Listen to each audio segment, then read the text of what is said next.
दोस्तों ये जो स्कोडा कुशाक है ना, ये वो चीज देगी आपको जो सेगमेंट में कोई और ऑफर कर ही नहीं रहा है, और ये केवल और केवल एक चीज की बदौलत हुआ है, और वो है इस ऑटोमेटिक ट्रांसमिशन की वजह से, क्योंकि ये अपग्रेड हुआ है और ये अब 8 स्पीड ऑटोमेटिक ट्रांसमिशन इस 1.0 TSI इंजन के साथ में ऐसी केमिस्ट्री बनाता है कि ये पॉकेट रॉकेट हो जाती है गाइस। और इसीलिए ये गाड़ी एक ऐसी गाड़ी है जो अपने बेस वेरिएंट से, यानी कि आपको जरूरत ही नहीं है इसका top of the line variant खरीदने के लिए, उस परफॉर्मेंस के लिए जो अक्सर OEM जैसे कि Hyundai या Kia अपने TGDI इंजन में ऑफर करती है, अपने नेचुरली एस्पिरेटेड इंजन में वो परफॉर्मेंस ऑफर नहीं कर पाती है। इस इंजन और इस ट्रांसमिशन की जो ट्यूनिंग अभी हुई है ना भाई, hats off to the job done by Skoda engineers है। जो ट्रांसमिशन उन्होंने निकाला है, ये 1.0 अब एक ऐसी परफॉर्मेंस देता है जो आप इस सेगमेंट में एंट्री लेवल वेरिएंट से एक्सपेक्ट बिल्कुल नहीं कर सकते हो। एंड ये इसीलिए वैल्यू फॉर मनी के साथ साथ एक ऐसी गाड़ी बनती है जो अमेजिंग है इन लगभग एवरी एस्पेक्ट्स। कहां अमेजिंग नहीं है, वही तो फाइंड आउट करना है guys. Welcome to the channel. आप हो अगर पहली बार तो जरूर सब्सक्राइब करना, क्योंकि आपके सब्सक्रिप्शन के बिना ऐसी गाड़ियां आना पॉसिबल नहीं है, और हम लोग कैसे डिटेल में रिव्यू करें शूट आप ही के ऊपर डिपेंड है। तो सब्सक्राइब इट स्ट्रेट अवे, क्योंकि आप में से केवल 6% लोगों ने ही अभी तक सब्सक्राइब किया हुआ है मेरे भाई।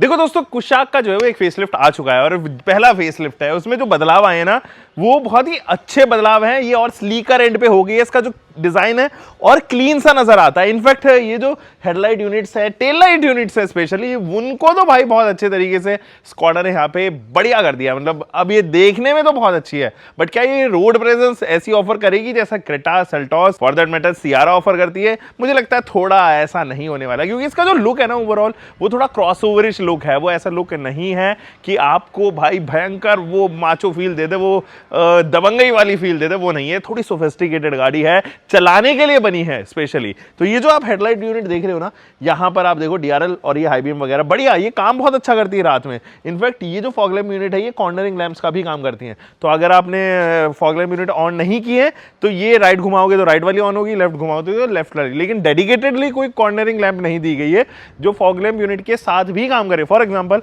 आपने फॉग लैम्प यूनिट भी ऑन कर दी है, ठीक है, अब आपके पास में राइट और लेफ्ट जाने के लिए कोई एक्स्ट्रा स्पेयर जो है वो लाइट नहीं होगी यहाँ पे। ये बड़ा सा बोनट, इसके ऊपर बहुत सारे ग्रूव्स, ये ग्रिल स्पेशली जो अभी नए DNA के ऊपर बेस्ड है, बहुत अच्छी लग रही है। आगे जो पार्किंग सेंसर्स है ना वो बढ़िया काम तो करते हैं, बट उनकी जो आवाज है ना वो, मतलब अगर मैं इतनी दूर भी खड़ा हूँ तब भी ये डिटेक्ट करते हैं। तो जो डिस्टेंस है, जो नापने का पैरामीटर है उनका, उससे मैं बहुत ज्यादा खुश नहीं हूँ। और अगर आप उसको साइलेंट भी करते हो, उस आवाज को साइलेंट भी करते हो, तो वो एक बार के लिए साइलेंट हो जाएगी, बट अगर आपने फिर से दोबारा मोशन में, आप ट्रैफिक में दोबारा चलना स्टार्ट किया तो वो दोबारा एक्टिवेट हो जाएगी। तो वो परमानेंट सॉल्यूशन नहीं देता जो शॉर्टकट बटन दिया गया है वहाँ पे। अब इसमें 360 डिग्री कैमरा नहीं आता है, तो आपको फ्रंट का जो लुक है वो अभी भी नहीं मिलता है, और there is no ADAS guys. तो ये एक डिसअपॉइंटमेंट जरूर आपको रहने वाली है इस गाड़ी के साथ। इसकी जो की फॉब है वही रेगुलर की फॉब है जो पहले भी आया करती थी, लॉक अनलॉक, और यहाँ पर बूट का जो है बटन दिया है। बट स्कोडा ने पुराना DNA जो वो नहीं छोड़ा है, तो अगर आप अनलॉक बटन को दबा के रखोगे, जो ड्राइवर साइड विंडो है वो रोल डाउन हो जाएगी। बस कोई भी सनरूफ या कोई भी पैसेंजर साइड विंडोज जो है वो रोल डाउन नहीं होती है। इसको रोल अप कर देते हैं,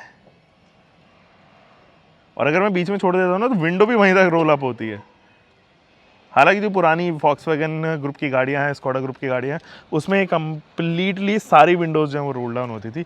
वो फीचर मुझे लगता है थोड़ा ज़्यादा बेटर था उस टाइम के वेंटिलेशन के हिसाब से। उस टाइम वेंटिलेशन की प्रॉब्लम रहती थी, बट अब तो आप अपनी गाड़ी को जो है वो स्टार्ट कर सकते हो मोबाइल एप्लीकेशन से, तो वो इशूज़ जो है वो अब परसिस्ट नहीं करता है। तो इट्स बेटर कि ड्राइवर साइड ही ओपन रहे। ये जो टायर्स हैं, अलॉय व्हील्स जो हैं, वो तो मुझे काफ़ी अच्छे लगे, बट सीएट के tyres guys for a car like Skoda मुझे लगता है कि थोड़ा सा यहाँ पे कॉस्ट कट करी है स्कोडा ने। मैकफर्शन स्टड्स वगैरह वही तमाम चीज़ें इस्तेमाल की है। 205 सेक्शन का टायर दिया गया है, वो भी सीएट का, तो कॉस्ट थोड़ी ज़्यादा कट हुई है एक्चुअली।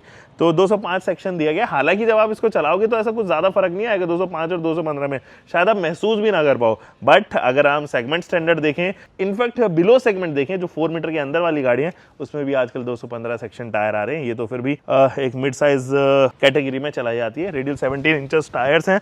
ORVM वगैरह अगर मैं यहाँ पर बात करूँ तो आपके पास में रिक्वेस्ट बटन दिया गया है। ORVM ठीक है, डिसेंट डिज़ाइन के साथ में आ रहा है, ऐसा कुछ बहुत बढ़िया डिज़ाइन नहीं है, रूफ रेल्स आपको मिलती है, फंक्शनल रूफ रेल्स है, अनलाइक अदर ओईएम्स जो फंक्शनल नहीं है। हालांकि आप इसको इस्तेमाल शायद ही करोगे क्योंकि इसके जस्ट साइड में जो है वो सनरूफ, जिसे हम पैनोरामिक सनरूफ भी कहते हैं, वो एक्चुअली यहाँ पर दी गई है। विंडो एरिया छोटा है, मतलब बहुत बड़ा नहीं है, और ऑब्वियसली वो इसी वजह से हुआ है क्योंकि जो लेंथ है वो ऐसी नहीं है कि बहुत बड़ी लेंथ है। आपको सेल्टॉस जैसी लेंथ या मैं कहूँ कि डस्टर जैसी लेंथ वगैरह जो है वो नहीं मिलेगी।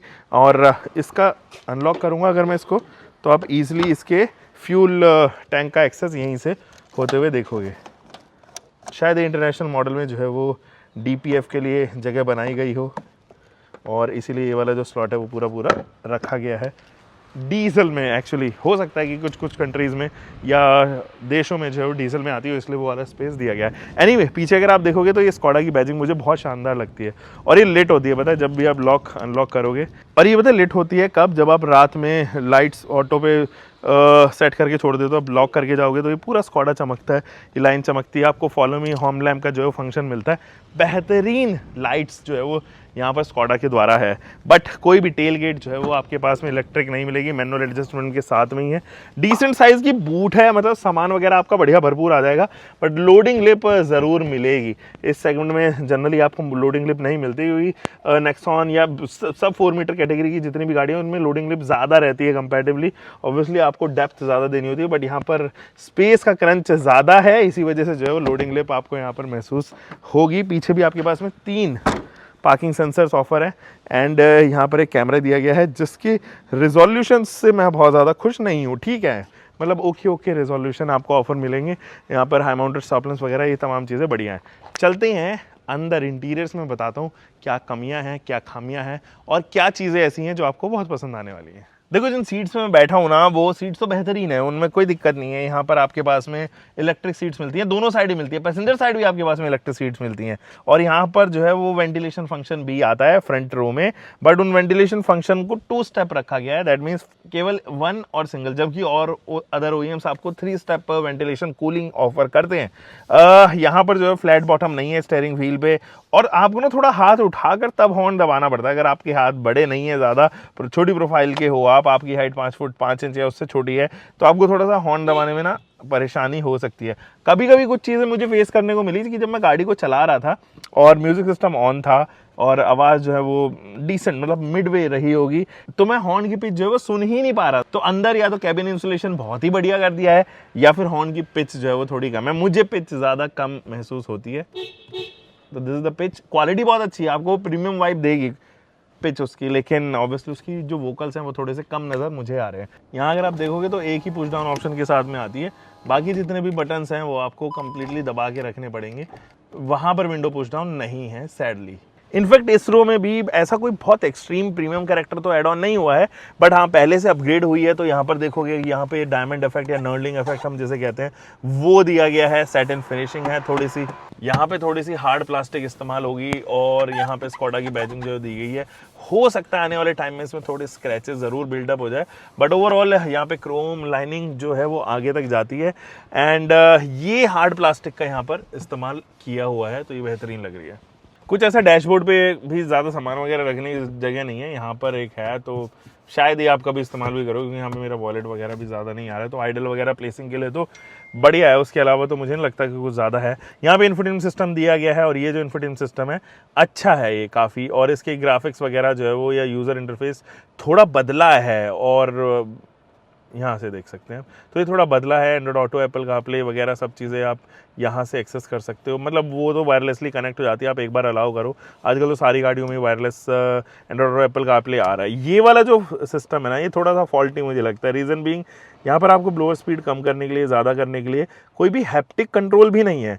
फिजिकल बटन तो चलो ठीक है, आजकल गाड़ियों में कहाँ ही देख पा रहे हैं फिजिकल बटन जो है धीरे धीरे करके डिमिनिश ही होते जा रहे हैं। तो यहाँ पर आप देखोगे ना तो हैप्टिक टच भी जो है वो नहीं है, वो इंट्रोड्यूस एटलीस्ट हो जाने चाहिए थे ताकि आपको पता रहे आप क्या दबा रहे हो। मैं तो कह रहा हूँ कि ये जो पैनल है ना, कोई बात नहीं, आपको अगर डिजिटल ही देना है, इसी तरीके टच सेंसिटिविटी के साथ में देना है, तो आप क्या करो, इनके ऊपर मार्किंग कर दो ताकि बंदा फील तो कर ले, और हैप्टिक कंट्रोल दे दो, खत्म कहानी। नीचे अगर आप देखोगे तो USB-C टाइप्स दी गई हैं, thank God. USB-C type Skoda ने बहुत पहले प्लान कर लिया था, अभी बहुत सारी गाड़ियाँ जो है मेन स्ट्रीम कार्स उसके अंदर नहीं है। यहाँ पे आपके पास में वायरलेस चार्जिंग का ऑप्शन है। इधर अगर आप देखेंगे तो आपके पास में यहाँ पे ये ना की फॉब होल्डर है, एक्चुअली आप अपनी चाबी वगैरह रख पाओगे, तो देयर यू गो। अब तो कीरिंग लगी हुई है। और इधर जो है वो 2 कैन होल्डर्स वगैरह हैं। आर्मरेस्ट है थैंकफुली। इसके अंदर किसी भी तरीके का 12 वोल्ट या मैं कहूँ कि कूलिंग ऑप्शन नहीं है। ये ग्लव बॉक्स है, इसके अंदर भी कूलिंग ऑप्शन नहीं है। आजकल कंपनी ना कूलिंग ग्लव बॉक्स भी ख़त्म कर रही है धीरे धीरे देना। यहाँ पे आपके पास में फ्रेमलेस IRVM ऑफर होता हुआ नज़र आएगा एंड बढ़िया लग रहा है ये IRVM। बाकी जितने भी बटन्स वगैरह है ना थोड़े हार्डर एंड पर, हमेशा से ही फॉक्सवैगन ग्रुप के साथ में जितनी भी गाड़ियाँ हैं अलाइंड फॉक्सवैगन ग्रुप के साथ में, उनकी बटन्स आप थोड़ा हार्डर एंड पे देखोगे, बट उनके ऊपर फिनिश बहुत अच्छी होगी, स्ट्रॉन्ग होगी। दे विल लास्ट बिकॉज वो हार्ड उनको जानबूझ के बनाया गया है। जो मैं कहूँगी कि प्लास्टिक मटेरियल वगैरह है वो आपको आज हार्ड लग सकते हैं कि यार थोड़े सॉफ्ट होने चाहिए, तो सोफिस्टिकेटेड होने चाहिए, but these last for ever यार। मतलब मैंने पोलो रखी 12-13 साल के बाद में भी उसके बटन जो है वो ऐसे थे बिल्कुल ब्रांड न्यू जैसे, वो वियर एंड टियर बहुत कम होता है उनमें। देखो मैं सेकंड रो में आ चुका हूँ और भाई पता क्या इन सीट्स का मज़ा क्या है। पता नहीं क्यों अब ये परफॉर्मेंस कार थोड़ी सी बनाई थी बजट में आपको परफॉर्मेंस मिल जाए, बट इसके साथ में ये शॉफर ड्रिवन इफेक्ट जो दिया है ना यहाँ पे स्कॉडा ने, भाई ये काफ़ी बढ़िया है। यहाँ पे ना मसाज सीट्स आपको मिलती हैं, ऑफर होती हैं दोनों साइड ही USB-C टाइप के साथ में। तो जैसे इस बटन को दबाऊंगा, हालांकि इसके अंदर कोई लेवल वगैरह नहीं है, आपको एक ही तरीके का मोशन मिलेगा और आप उनको सेट नहीं कर सकते। तो आपको नीचे से लेके ऊपर तक मसाज सीट्स आपको सेकंड रो में जो है मिल गई। देखो फील भी हो रहा होगा आपको यहाँ पे ना, ये देखो 2 कैन होल्डर्स आपके पास में यहाँ पर है। यहाँ पे अगर आप देखोगे ये भी हार्ड प्लास्टिक का इस्तेमाल हो रहा है। ये हार्ड प्लास्टिक ही तो है जो जान बचाती है बाद में क्योंकि वियर एंड टियर नहीं होता, इनमें स्क्रैचेस मुश्किल है कि कभी आए। यहाँ पे आपके पास मोबाइल होल्डर वगैरह, तो स्पेस प्रैक्टिकलिटी के हिसाब से तो बढ़िया नंबर मुझे यहाँ पर देने चाहिए स्कोडा को। और यहाँ पे अगर आप देखो 2 USB-C टाइप्स ऑप्शन दिए गए हैं, बिल्कुल डिमिनिश कर दिए हैं भाई। जो सबसे बड़ा कंसर्न रहता है स्कोडा फॉक्सवैगन गाड़ियों के साथ में कि उनके जो ये फ्लोर हम्प है ना ये काफ़ी बड़ा रहता है, नॉट एनीमोर। यहाँ पे आपके पास में मिड पर्सन के लिए भी जो है वो सीट है, बट मैं कहूँगा कि ये गाड़ी एक्चुअली 4 लोगों के लिए बनी है। आप जैसे ही बीच में बैठोगे ना, ये जो आप सेक्शन दे रहे हो ये एक्चुअली स्कूप किया गया है ताकि ये जो इंसान है पैसेंजर यहाँ पे कंफर्टेबली बैठ सके। बट जब आप स्कूप करके इसको इधर से भी स्कूप कर रहे हो, ये जो स्ट्रक्चर बन रहा है ना, this is very odd for person who is sitting in the mid. ठीक है, for quick 200 kilometre drive it is good, लेकिन ज़्यादा आप सर्वाइव नहीं कर पाओगे। यहाँ पे ग्रैब हैंडल मिलता है but there is no individual lamps है यार। मतलब सेकंड रो में लैम्प एक्चुअली दिख ही नहीं रहे हैं कहीं पे मुझे यार। काफ़ी कूल चीज़ है यार ये तो चलिए कहाँ चलना है आपको पता है, राइड पे चलना है। जल्दी से चलते हैं इसकी राइड पर, देखते हैं कैसा बनाया है यार, क्या कमाल किया है स्कॉडा ने इस बार। गाइस कुशाक को चलाते टाइम ना आपके चेहरे पे हमेशा स्माइल रहेगी। हमेशा स्माइल इसलिए रहेगी क्योंकि ये कभी भी परफॉर्मेंस मोड में जा सकती है। It is a best. अभी देखो मैं 23 की स्पीड पे हूँ और मैंने थ्रॉटल दबाया, टर्बो एक्टिवेट हुआ। आप अब इसको कहीं तक भी खींच लो। The top speed which I have attained with this car is 170। मैंने उससे ऊपर नहीं चलाने की कोशिश करी क्योंकि वो सेफ एनवायरनमेंट नहीं फील कर रहा था मुझे, और ये उससे ऊपर जा सकती है अनडाउटेडली। मुझे लगता है ये 200 के आसपास तक टच कर जाएगी। 200 से ऊपर थोड़ा इसके लिए डिफिकल्ट होगा, but the way it handles, जिस तरीके का फील गुड फैक्टर है चलाते टाइम इस गाड़ी को, वो मुझे नहीं लगता कि कोई गाड़ी ऑफर कर भी सकती है। अगेन वो फिर फॉक्सवैगन टाइगन ही है जो आपको इस तरीके का फील गुड फैक्टर, वो रश, वो हमेशा हैपनिंग नेचर जो है वो देगी। नहीं है भाई, मतलब मैंने चलाए हुए 24 घंटे रहता हूँ गाड़ी में, मुझे पता है नहीं दे सकता। अगर आपने इसका 1.5 चला लिया तब तो आप तो मतलब और भी ज्यादा। ये देखो ये टॉर्क कन्वर्टर यूनिट का कमाल है, जो ये अभी आवाज आ रही है ना, आई एम एट 100। पता चला आपको 7-8 सेकंड पहले मैंने थ्रॉटल देना स्टार्ट किया एंड लो मैं हूं अभी 130 पे। 150 मैंने टच कर दिया, बताओ। ब्रेकिंग डिस्टेंस भी बढ़िया, कोई दिक्कत नहीं है मेरे को। स्टेबल है गाड़ी यार। 150 पे थी गाड़ी, 150 पे से सीधा 0 आने में मुश्किल है इसको 70-80 मीटर लगे होंगे। कमाल। दोबारा दिखाऊं आपको खींच के?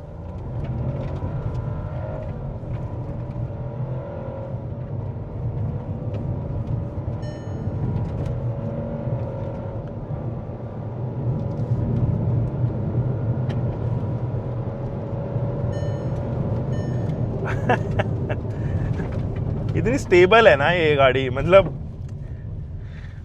आप कभी भी अंडर कॉन्फिडेंट महसूस नहीं करोगे। अगर आप पैनिक सिचुएशन में भी आ गए हो ना, ऐसी सिचुएशन में कि आपको बिल्कुल ही स्टॉप करनी है गाड़ी, गाड़ी वहीं के वहीं जो है वो स्टेबल रहेगी, एक ही लेन में रहेगी। अक्सर गाड़ियों के साथ में ये वॉबल करती हुई ना इधर उधर लेन क्रॉस करने लग जाती हैं, उनके अंदर बॉडी रोल की समस्या बहुत ज़्यादा आती है। इसकी जो डायमेंशंस है ना, ये इसकी डायमेंशंस के एरोडायनेमिक्स में बहुत हेल्प करते हैं। ये रीज़न है कि ये स्टेबल रहती है comparative to other cars in the segment. आप क्रेटा ले लो, सेल्टॉस लो, डस्टर लो, आपको इस तरीके की हैंडलिंग नहीं नजर आई उन गाड़ियों में। एंड ये डायमेंशन, जैसे मैंने आपको बताया ना, डायमेंशन बहुत बड़ा रोल प्ले करती हैं इन सब चीज़ों में। जब आपकी हाइट नहीं है और आपने ग्राउंड क्लियरेंस भी ऐसा कुछ बहुत एक्सट्रीम नहीं दी है, तो आपके पास में वो सेंटर ऑफ ग्रेविटी मेंटेन करने का स्कोप बचा रहता है, जिसकी वजह से गाड़ी जो है वो अनस्टेबल नहीं होती है। उसके अंदर हैंडलिंग पावर जो होती है ना, वो बहुत इंप्रूव हो जाती है, और ये आपको स्कोडा कुशाक के अंदर बेहतरीन तरीके से नजर आएगा। और इसीलिए स्कोडा कुशाक जो है वो इन सब चीज़ों को अच्छे से हैंडल करती है। वैसे जर्मन गाड़ियों में ये एडवांटेज तो आपको हमेशा रहता है कि वो सेफ तो होती हैं, वो सेफ ऑन हायर स्पीड्स पे भी होती है। जब आप ट्रिपल डिजिट कर रहे होते हो ना, तो कब कोई ऐसी पैनिक सिचुएशन आ जाए जिसमें कोई इंसान क्रॉस कर रहा हो, गाड़ी अचानक से आ गई हो, बाइक आ गई हो, एडैस वगैरह है नहीं, तो आपकी डिपेंडेंसी आपके ऊपर ज़्यादा होती है। तो तब आप पैनिक सिचुएशन में इन गाड़ी के ऊपर कंप्लीटली रिलाई कर सकते हो। ये जो इंजन है ये ऐसा ज़्यादा वोकल नहीं है, 3 सिलेंडर होने के बावजूद भी आपके पास में हार्शनेस की शिकायत नहीं आएगी। वो इरिटेशन वाली जो हार्शनेस होती है वो इसके अंदर नहीं है, बट हाँ वोकल्स अंदर तक इंट्रोड्यूस होते हैं। गाड़ी के किसी भी पार्ट पे जो है अननेसेसरी का वाइब्रेशन है ही नहीं। मतलब स्टेयरिंग व्हील हो या गियर नॉब हो, आपको वाइब्रेशन तो महसूस होगी ही नहीं, तो गाड़ी के अंदर वाइब्रेशन है नहीं। पेट्रोल है, उसका एडवांटेज मिलता है, ऊपर से रिफाइंड भी है एक्चुअली। तो कैबिन के अंदर जो है वो विंड नॉइज, टायर नॉइज या किसी तरीके की एरोडायनेमिक से रिलेटेड जो आवाज़ है, जो हवा को काटते टाइम आती है, वो गाड़ी के कैबिन तक एक्चुअली पहुंच नहीं देती गाड़ी। तो इंसुलेशन प्रॉपर है, और यही रीज़न है, जैसे मैं आपको बता रहा था ना कि जब मैं हॉर्न मारता हूँ ना, थोड़ी सी आवाज़ ज़्यादा इन्फोटेनमेंट सिस्टम की, तो हॉर्न की पिच जो है वो मुझे ही सुनाई नहीं देती। अभी भी वो काफ़ी लो पिच है जो मुझे सुनाई दे रही है। तो अगर कोई मेरे साथ में बात भी कर रहा होगा ना, मैं हॉर्न मार रहा हूँ, तो मुझे रियलाइज़ नहीं होगा कि हॉर्न बजा है कि नहीं बजा। ये हॉर्न की पिच की थोड़ी समस्या इसके साथ में ज़रूर है, बट ओवरऑल अगर मैं बात करूँ तो फीडबैक मेरा काफ़ी सही रहेगा। स्टेयरिंग का जो फीडबैक है वो भी काफ़ी कमाल का है, तो आपके पास में अननेसेसरी का प्ले नहीं है। देखो ये जो फ्री जोन होता है ना, ये यहीं पे है, और इससे हल्का सा भी तुमने इधर उधर किया ना तो गाड़ी मोशन दिखाने लगती है। Unlike many other cars in this segment, जैसे कि बसाल्ट के स्टेयरिंग व्हील में थोड़ी सी समस्या है, उसमें प्ले जो है वो थोड़ा ज़्यादा है, और ऑब्वियसली फिर C3 में भी है और एयरक्रॉस में भी है। तो यहाँ पे वो समस्या नहीं है। जितने भी स्विचेस है वो एयरोडायनेमिकली सूटेड हैं। बस ये जो डिजिटल डिस्प्ले है ना, ये AC की, ये इसकी जगह फिजिकल बटन आते तो और बेहतरीन होता। बट यहाँ पे जितने भी बटन्स हैं वो सारे बढ़िया काम करते हैं। आप थीम वगैरह चेंज कर सकते हो, इंस्ट्रूमेंट क्लस्टर की थीम वगैरह। अब जो है वो ट्रिप मीटर अभी भी एक ही है इसके अंदर, बट सिंस स्टार्ट का जो है एक फीचर आ चुका है, जिसमें जब भी गाड़ी स्टार्ट होगी तो वहां से वो ट्रिप मीटर जो है वो अलग काउंट करता है, और जो एक आपने सेट किया हुआ है वो अलग काउंट करता है। तो 2 होने चाहिए यार, मतलब मुझे ऐसा लगता है, और एक सिंस स्टार्ट ये तो होना ही चाहिए, जैसे कि Hyundai देता है ना भाई। Hyundai और टाटा, ये 2 गाड़ियां मेरे को ऐसी लगती है, मतलब कमाल है उनका इंफोटेनमेंट सिस्टम में। एक्चुअली उन्होंने दिमाग लगा के काम किया है। यहाँ पर वो थोड़ी सी समस्या आज भी है, वो पहले भी थी स्कोडा के साथ में, Volkswagen के साथ में। इनफैक्ट पुरानी जनरेशन गाड़ियों में भी Volkswagen स्कोडा में ये समस्याएं थी, वो ट्रिप मीटर एक ही देते थे, ना जाने क्यों।